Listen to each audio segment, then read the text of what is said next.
দেখো, সকালবেলা বর কিন্তু কাজে বেরিয়ে চলে গেছিল, আবার এসছে বাড়িতে। ছেলের আজকের ওই যে বললাম না, দই দিয়ে দইটা দিই সেইটা।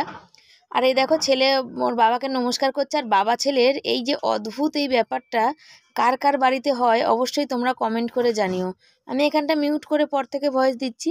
এইরকম আদর ভালোবাসা কাদের কাদের পরিবারে আছে?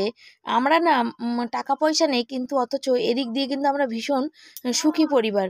আমার যত আমরা পরীক্ষা দিতে যাচ্ছি, যত আমার সব মানে ওখানে চেনাশোনা পরিচিতি হয়েছে, সবার একটাই কথা যে হ্যাঁ, তোমার টাকা পয়সা জমি সব চলে গেছে, কিন্তু শিবানী খুব সুখী। হ্যাঁ, এদিক দিয়ে আমার ছেলের তো দিক দিয়ে, বরের দিক দিয়ে, আমি এদিক দিয়ে ভীষণ মানে 100-তে 100 ভাগ সুখী। এদিক দিয়ে আমার কিছুই চাই না। তো বর আবার এসে আবার চলে যাচ্ছে দেখো কাজে। বুঝতে পারছো, রাজমিস্ত্রি কাজ করে, পাটা ফাটা এইসব নিয়ে। তবে আজকে ছেলের জীবন বিজ্ঞান আছে, পরস্পর 3টে পরীক্ষায় তো টেনশানের দিচ্ছে, বুঝতেই পারো। আজকের হচ্ছে 6 নম্বর পরীক্ষা হচ্ছে, কালকে হবে 7 নম্বর পরীক্ষা। তো আজকে মাধ্যমিকের 6 নম্বর পরীক্ষা, এই পরীক্ষাটা ভীষণ চাপের। আর বর চলে যাচ্ছে, ছেলেকে বারবার বলে যাচ্ছে, বাবা ভালো করে দিও, ভালো করে দিও, ভালো করে দিও। তো দেখা যাক কতটা ভালো করে দেয়। সকাল বন্ধুরা, সবাই কেমন আছো? আশা করি ভালো আছো, সুস্থ আছো। আমার ছোট পরিবারের সবাইকে অনেক স্বাগত জানিয়ে আজ ব্লগটা শুরু করছি। আমার ছেলে বলছে অনেক। ওই দেখো, ওখানে আজকে জীবন বিজ্ঞান পরীক্ষা পড়ছিল, ফোনেও কিছুটা পড়ছিল। স্কুল থেকে স্যাররা কিছু প্রশ্ন পাঠিয়েছিল, সেগুলো লাস্ট মোমেন্টে পড়ছে। আর বর আগে কাজে চলে গেছিল। বর এখন আবার আসলো হচ্ছে দই আজকে পেতেছিলাম, কালকে দই জমেনি, তাই ছেলের জন্য একটু দই দিতে আসলো। যে খেয়ে যাবে। মিনময় দিদিভাইও বলেছে পেটটা ঠান্ডা থাকে, আর ওর পেটটা একটু ব্যথা করছে, সেই কারণে দইটা ওর বাবাকে বললাম তুমি একটু সকালে কাজে চলে গেছিলো, এসে আবার দই দিয়ে গেল। আমি যদি সাইকেল পারতাম তো আমিই চলে যেতাম, কিন্তু যেহেতু আমি সাইকেল পারি না, হেঁটে গেলে অনেকখানি যেতে হবে, সেই জন্য। আর ওখানে দেখো কুকারে বসিয়েছি হচ্ছে ডাল, দেখা যাচ্ছে ওই যে সিটি দেওয়া হয়ে গেছে, চাল ধুয়ে নিয়েছি। আর সবজিগুলো সব এই যে এখানে দেখো, এই যে বার করছি একে একে। ডাল করব টমেটো দিয়ে, হ্যাঁ, পালং শাক করবো, আর ফুলকপি আলু ভাজবো, আলু সেদ্ধ দেবো। আজকে রান্নার মেনু এইটুকুনি। কড়াইশুঁটি এনেছিলাম টাটকা একদম, কড়াইশুঁটির কচুরি। দেখো প্যাকেটটা ঘেমে শোকেসের ভিতর থাকে, তো দেখো প্যাকেটটা ঘেমে কি হচ্ছে। আমার বরকে বললাম জল থাকলেই নষ্ট হয়ে যাবে, তুমি এক কাজ করো, তুমি এগুলো এসে রাতে ছাড়িয়ে দিও। আর অঙ্ক, জীবনবিজ্ঞান, ভৌতবিজ্ঞান, এই 3টে পরীক্ষা হচ্ছে বেশি চাপের। আর আমার ছেলের কাছে জীবনবিজ্ঞানটা তবু ঠিক আছে, ভৌতবিজ্ঞানটার মানে মাথা খারাপ করে দেওয়া। ওই জন্যই প্রত্যেকটা বাচ্চার কাছে এই বিষয়গুলো অনেক চাপের বলে ওই জন্য হয়তো লাস্টে দিয়েছে, তাই না? তো চলো দেখা যাক। আর জল পড়ছে একদম সুরসুর করে, সকালবেলা একদম অল্প জলে কাজ করেছি। চান করা হয়ে গেছে আজকে সকালে। এখন কটা বাজে? 7:30 বাজেনি, 7:25 বাজে। চান ফান করা হয়ে গেছে, সব হয়ে গেছে। বাইরে জামা কাপড় রয়েছে, ধোবো। আর বাকিটা এসে এইটুকুনি বসাবো রান্না, জানো তো। জল না পেলে না খুব সমস্যা হয়ে যায়, যে কাজ করতে সকালে তাড়াহুড়োর মধ্যে। তো কি আর করা যাবে, চলো সবজিগুলো কাটি। আর জামা কাপড় রয়েছে, জল পাইপ দিয়ে আসলাম, দেখি কতটা ভরেছে। জামা কাপড় কটা ধুই, তারপর আসছি তোমাদের সামনে, তোমার সাথে থাকো। চান করে নিয়েছি, আর হচ্ছে চান করার পর জামা কাপড়গুলো ভাবলাম একটু কেচে দেওয়া যাক, সেই জন্য জামা কাপড়গুলো একটু ভিজিয়ে নিচ্ছি। আর ছেলে ভিতরে ঘরে পড়ছে, আজ রান্না বসাবো, ঝটপট রান্না আছে সেই কারণে। আর এইগুলো কেচে ধুয়ে দিয়ে মেলে রেখে যাব, নাহলে আসি তো অনেক বেলায়, তোমরা জানো অত বেলায় এসে কখন আর এগুলো কাছাকাছি হবে। তবে ভাবি যে পরীক্ষা শেষ হলে তারপরে কাচবো, কিন্তু ওই যে বলে না, ও সেই উপায়টা এই কারণেই নেই। পরীক্ষা শেষ হলে তারপর অনেক জামা প্যান্ট, অনেক কাজ আছে, সেগুলো আমাকে করতে হবে। আর রোজ যদি মনে করি যে পরীক্ষার পরে কাচবো, তাহলে তো অনেক কাজ থেকে যাবে, তাই না? তো আমার রোজের রাখার তো জায়গা নেই, ওরও একটু অসুবিধা, তোমরা জানো। আর অনেক কিছু এই যে সবার সাথে পরিচয় হচ্ছে, ওখানে বসছি কথা বলছি, অনেক কিছু কিন্তু শিখতে পাচ্ছি। বলে না, জীবনে শেখার কিন্তু কোনো বয়স হয় না, অনেক কিছু শেখা বা জানা যাচ্ছে। আর একটা জিনিস আছে, তোমাদের আশীর্বাদ বা ভালোবাসায় সবাই কিন্তু আমাকে কম বেশি ভালোবাসে। যে আমার পয়সা নেই, আমি গরিব বলে, তা আমার সাথে যারা কিন্তু মেশে বা কথা বলে, তাদের কিন্তু সবাই কিন্তু মানে তাদের সবার কিন্তু অনেক কিন্তু মানে মানে বলে, যাকে বলে ভালো মানে ভালো, কোনো দিক দিয়ে কোনো আমাদের মতো না আর কি। বুঝতে পারছি আমি কি না পাচ্ছি না জানি না, যে টাকা পয়সা বলো, চাকরি বাকরি বলো, তাদের সব কিছু আছে, নিজের বাড়িঘর বলো, তারা কিন্তু আমার যে কিছু নেই, বা আমি গরিব, বা আমার বর রাজমিস্ত্রি কাজ করে, এই ব্যাপারটা কিন্তু তারা কোনো দিন আমাকে সেইভাবে মানে আমি কোনো দিন এইসব বুঝি না। ওদের ওদের মধ্যে দিয়েই আমি মানে ওদের মধ্যেই আমি একজন এরকম। ওরা কিন্তু আমার ছেলেকে বা আমার মানে আমাদের পরিবারটাকে ভীষণ পরিমাণে কিন্তু ভালোবাসে, আর খুব সাপোর্ট করে। সবাই যত মানুষ আছে খুব ভালোবাসে, জানো তো। সেখান থেকে ওরা যতটুকুনি যা কিছু করছিল আমাদের খাওয়ানো দাওয়ানো যা কিছু বলো, আমি কিন্তু সেখানে ওদের কাছে কিছুই না, কিছুই করে উঠতে পারিনি। আর এই দেখতে পাচ্ছ ডাল সিদ্ধ করে নিয়েছি, মানে সিদ্ধ করে নিয়ে একটু হালকা বসিয়েছি, সিটি মারিনি, কেন কেনা জল দিয়েছি তো একটুতেই সিদ্ধ হয়ে গেছে। আর এখানে দেখো পাকা টমেটো, একটু অসুবিধা হচ্ছিলো বটিটা কাটতে, পাকা টমেটো আর কাঁচা টমেটো দুটো টমেটো মিলিয়ে দিয়ে কিন্তু আজকে ডাল করব। ডালটা কিন্তু খেতে বেশ ভালো হয়, কাঁচা টমেটো শুধু করলে তো আরও ভালো হয়, তবে আমার ছেলে একটু পাকা টমেটো বেশি ভালোবাসে। প্যাকেট ধরে কাঁচা টমেটো আছে দেখছো তো, 3টে পাকা টমেটো দিলাম আর 3টে কি কাঁচা টমেটো দেবো। আমার বর এখন, আগে একটা সময় ছিল যখন আমার বর ডাল ছাড়া ভাত খেতে পারতো না, মাছ হোক মাংস হোক যাই হোক বর ডাল চাই, এখন সেই বর একটু ডাল খাওয়া কিন্তু কমে গেছে, বুঝেছো তো। এই দেখতে পাচ্ছ পাকা টমেটো কাঁচা টমেটো দুটোই কেটে নিচ্ছি। আর একটা জিনিস, টক কাটলে কিন্তু বটির কিন্তু ধার চলে যায়, সেজন্য কি হয় এরপরে যদি আলু কাটা যায় না তাহলে কিন্তু ধারটা আবার থেকে যায়। আজকে পালং শাকের তরকারি, ফুলকপি আলু ভাজা, আর হচ্ছে ডাল, আলু সিদ্ধ, আর একটু এসে পাঁপড় এই হচ্ছে আজকে রান্না, বুঝেছো। পাঁপড় ভাজাটা যদি তখন ইচ্ছা করে বর যদি চলে আসে তখন করব। আর ডাল তখন সিদ্ধ করেছি, কাঁচা লঙ্কা কেটে দিইনি, এখন হচ্ছে কাঁচা লঙ্কাগুলো কেটে দিচ্ছি। এই প্যাকেটের মধ্যেই আছে কাঁচা লঙ্কা, কেন আগের কতগুলো লঙ্কা রয়েছে সেই জন্যে। আর এই দেখতে পাচ্ছ, আর কালকে আমার পরীক্ষাটা শেষ হলে মনে জানে মাথা থেকে বোঝা কমে, এখানে রান্না করতে থাকি আর ছেলেকে কিন্তু বলতে থাকি বাবা এটা পর ওটা পর। আর ছেলের একটা অভ্যাস আছে ঘুমানোর, তোমরা তো জানো। তো চলো বাকি সবজিগুলো কেটে নিই, ডাল তো বসিয়ে দিয়েছি, এখানে কাটবো শিম বেগুন আলু। কেন বলো, এটা হচ্ছে দিয়ে পালং শাক করবো, পালং শাকটা তো কালকে কেটে রেখেছি, ধোয়াও হয়ে গেছে। শিম বেগুন আলু দিয়ে পালং শাক করবো, বড়ি নেই। আর হচ্ছে ফুলকপি আলু দিয়ে ভাজা করব। ফুলকপিটা রয়েছে, সেদিন এনেছিলাম বাজার থেকে, সেই ফুলকপি বাজার করে এনেছি একসাথে অনেক কিছু, জানো তো অনেক কিছু আইটেম রান্না হয় তোমরা জানো, কিন্তু এখন এই মুহূর্তে অনেক কিছু রান্না হচ্ছে না ছেলের পরীক্ষার জন্যে। রোজ ভাবছি এটা করব ওটা করব, কিন্তু আর কিছু করতে ইচ্ছা করে না। এসে দুপুরবেলা একটু চাপ হয়, তারপরে আবার রাতের বেলা ও পড়ে, তখন ওর পাশে একটু বসতে হয়। কেন বলো তো, বাচ্চাদের একটা অভ্যাস আছে না।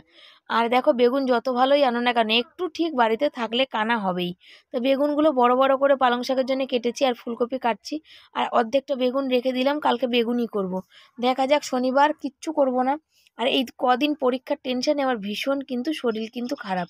ছেলে এখানে একটা কথা বলছিল পড়া নিয়েই, বলছে মা কালকে পরীক্ষাটা হলে না মনে হয় জানি নাচ করব, এরকম ব্যাপার। তবে এই 2 মাস যে ছুটি পাওয়া যাবে, এই 2 মাস ছেলেকে বাড়ি বসিয়ে রাখবো না, আজকালকার বাচ্চা বুঝতেই পারো, বাড়িতে থাকতে গেলেই কিন্তু মাথাটা কি করবে না করবে সারাদিন আমার মাথা খারাপ করে দেবে। সেই কারণে ইচ্ছা আছে যে ওকে কম্পিউটারে ভর্তি করা, তবে কম্পিউটারের ব্যাপারে আমার কোনো ধারণা নেই, জ্ঞান নেই। সেইটা হচ্ছে আমি সবাইকে বলে রেখেছি, আরও আমার যারা চেনাশোনা আছে তাদেরকে জিজ্ঞাসা করব যে কোন কম্পিউটারটা দিলে ভালো হবে। আর দেখো ডালটা দেখতে পাচ্ছ, ডালটা কিন্তু ফোড়ন দিলাম আর গ্যাসটা বাড়িয়ে দিলাম, এবার টকবক করে ফুটবে। কোনো তরকারি বা ডাল বলো টকবগিয়ে না ফুটলে কিন্তু টেস্ট হয় না। আমি সর্ষে কালো জিরা আর শুকনো লঙ্কা ফোড়ন দিলাম, নুন মিষ্টি দেবো, মিষ্টি আমরা কিন্তু খাই, তোমরা কি খাও? আর একদম গ্যাস কমিয়ে আমি পালং শাকটা বসিয়ে দিয়ে অন্য কাজগুলো সারছিলাম। এখন তো 10টা হাতের প্রয়োজন, সেই কারণে প্রচুর চাপ হচ্ছে। পালং শাক হলো আর গ্যাসটা এবার একটু বাড়িয়ে দিলাম, ওই যে বললাম পুরো ভালো করে টকবগিয়ে হতে হয়। তা ভাতও আমার হয়ে গেছে। আজকে ভাতটা না বাটিতে, ছেলের থালায় বেড়ে বাটিতে বেড়ে রেখে দিয়ে আমি কুকারটা মেজে রেখে যাব। কেন বলো তো, কুকারটা আমার স্কুল থেকে এসে দরকার পড়বে, সেই কারণে দেখা যাক কি হচ্ছে। কালকে সকালে আবার লাগবে, এবার রাতের বেলা অনেকটা বাসন হয়ে গেলে মাজতে একটু অসুবিধা। তো ছেলের ভাতটা আগে বেড়ে নিচ্ছি।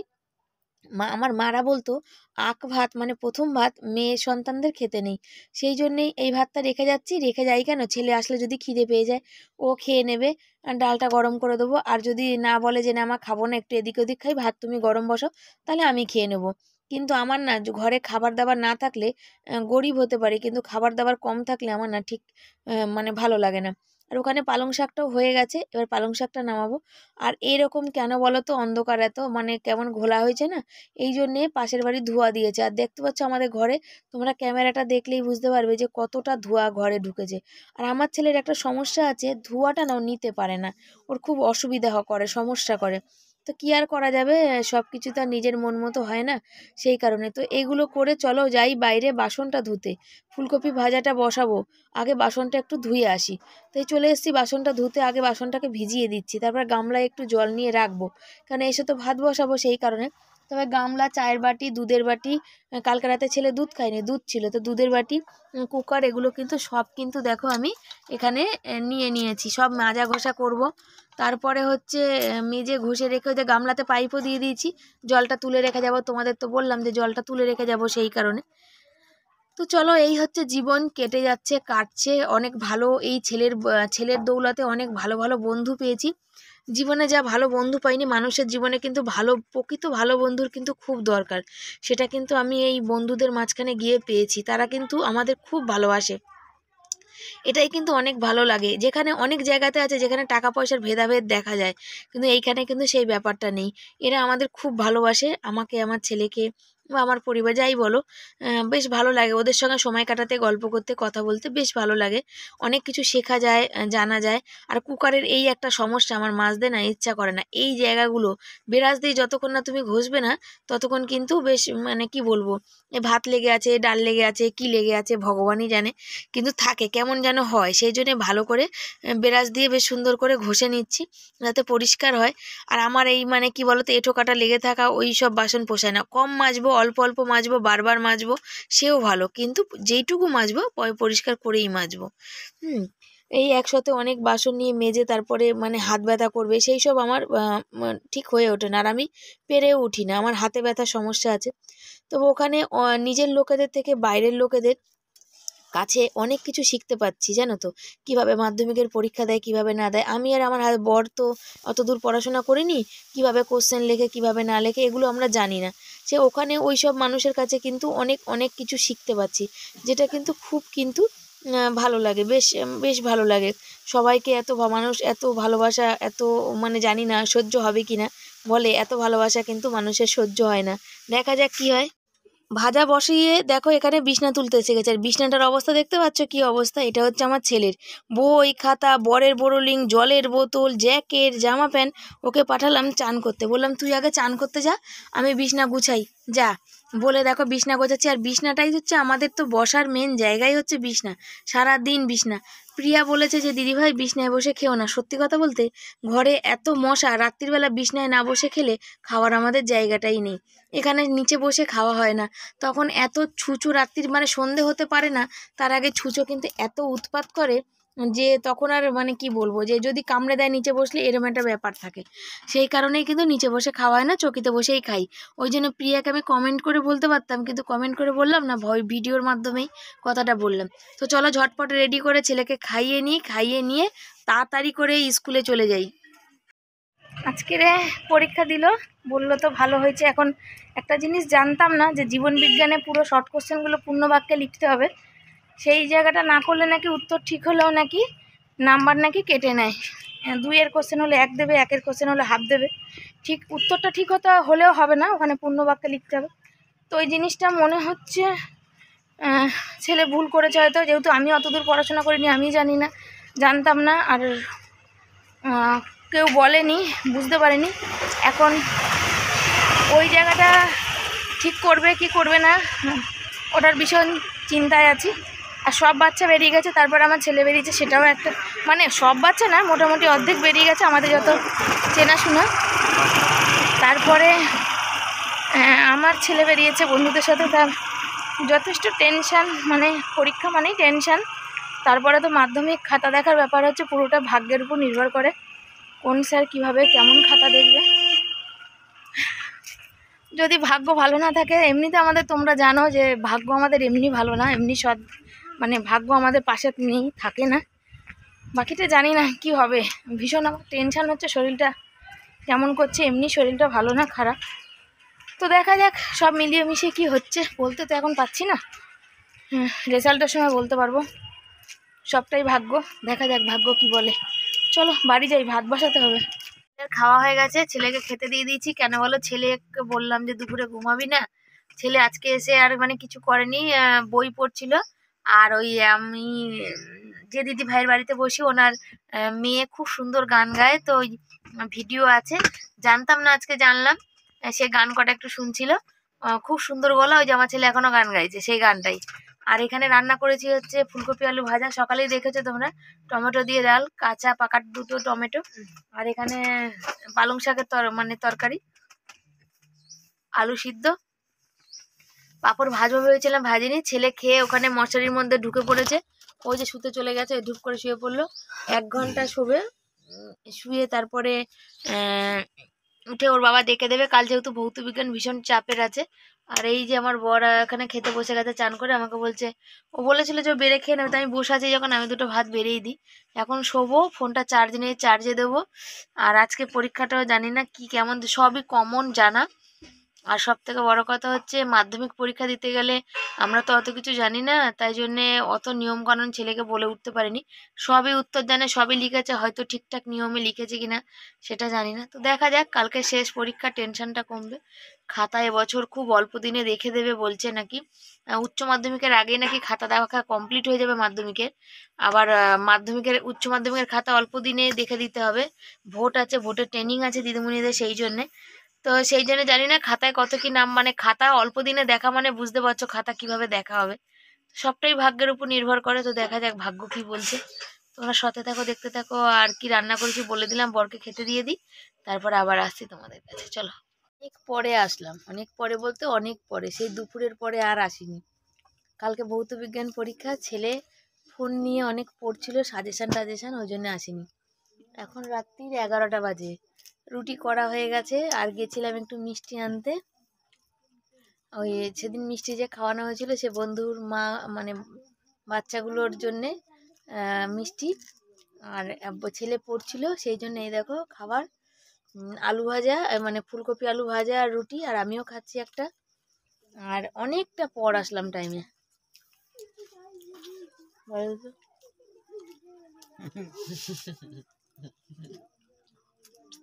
আওয়াজ বেরোবে না, রুটি ভরা আছে।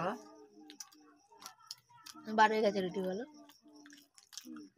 দেখেছো? কিছু তো বলো, কিছু বলো। কেমন পরীক্ষা দিচ্ছে বলো। ছেলের পরীক্ষা ছেলে জানে, আমি কি করে জানবো? ও যেরকম বলে পরীক্ষা ভালো দিয়েছি, আমরা বাসায় বুক পাচ্ছি যাক ছেলেটা ভালো পরীক্ষা দিচ্ছে, ভালো নাম্বার নিয়ে আসবে। আর পরীক্ষার শেষে কি হবে সেটা ও জানে ভালো, আমরা থোড়ি জানবো। পরীক্ষা শেষে না, রেজাল্টের শেষে, মানে রেজাল্ট বেরোনোর সময়। ওই তো পরীক্ষা শেষ হবে তবে তো রেজাল্টটা বেরোবে না, ওটা হলো পরীক্ষার শেষে।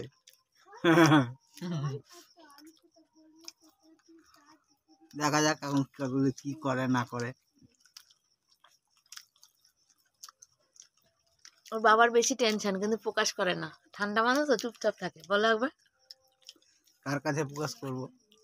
যার কাছে প্রকাশ করবো সেই তো আগে অনেক কিছু নিয়ে আছে, সেই বুকে বলে বুকে যন্ত্রণা করছে, মাথায় পা যন্ত্রণা করছে, শরীর ভালো লাগছে না, গা গুলাচ্ছে, কি করবো, কাকে বলবো?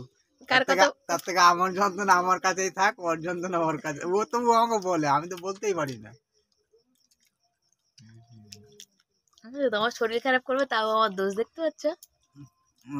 দোষ না, আমি দোষ দিচ্ছি না। দেখো শরীর খারাপ যার তার করতে পারে, দোষ কারণ না। এটা দোষ দিলাম আমি? তাহলে তো চলো। আমি সেটা যন্ত্রণা চেপে রেখে আমি সহ্য করে নিচ্ছি, কিন্তু সেই জিনিসটা তুমি সহ্য করতে পারছো না, সেটা তোমার ফুটে উঠছে, ওই জন্য তুমি আগে বলছো। যন্ত্রণা, শরীর খারাপ যে কোনো মানুষেরই হতে পারে, তখন তখনই হতে পারে, বলা যায় না কখন হবে। আমার ছেলে আমাকে পেটে যখন থেকে তবে থেকে টেনশন দিয়ে যাচ্ছে জীবনে। মাধ্যমিক দিচ্ছে তাও টেনশন দিচ্ছে, এখন মাধ্যমিক শেষ হবে, তারপরে আবার কি বলছে জানো? কম্পিউটার সম্বন্ধে আমাদের দুজনের কোনো ধারণা নেই, আমরা জানি না। পড়াশোনা সম্বন্ধেও আমরা জানি না, অনেক কিছু জানি না, যেটা সবার কাছে মাঝখানে বসে শিখতে পাচ্ছি বা শুনতে পাচ্ছি, জানতে পারছি। আমার ছেলে বলছে কি কম্পিউটারে গেমিং শিখবে, গেম বানাবে, গেম তৈরি করবে। বলছে তুমি জানো এতেও কত ইনকাম করে? এই হচ্ছে, এইটা কখনো হবে না কাজ, এই কাজটা কখনো শেষ হবে না, আমার ছেলে বলছে, বুঝেছো? দেখো শোনো, বল কখন শেষ হবে না, এটা অনবরত চলবে। এ হচ্ছে আমার ছেলের মাথার বুদ্ধি, এখনো বড় হয়নি, বুদ্ধিও বাড়েনি। চলো কি আর করা যাবে। তা ভিডিওটা আজকের এখানে শেষ করছি, ভালো লাগে লাইক কমেন্ট শেয়ার করো, সবাই পাশে থেকে সাপোর্ট করো। সবাইকে বিদায় জানাচ্ছি, পরের দিন আবার আসবো নতুন একটা ভিডিও নিয়ে সাথে। আর এটাই এই জন্য টেনশন, যারা জানে আমাদের বংশে পড়াশোনা, যারা এখনো এর মধ্যে জড়িয়ে আছে, তারাই কিছু বললো না যে কেমন পরীক্ষা দিবি, এই দিবি ওই দিবি, এটা করতে হয়। তো সেই কারণেই মনটা খারাপ। যাকে মাধ্যমিকের রেজাল্ট তো সবই ভাগ্যের উপর নির্ভর করতে হবে, তাছাড়া কিছু করার উপায় নেই। সবাই টাটা, সবাই ভালো থেকো, সুস্থ থেকো।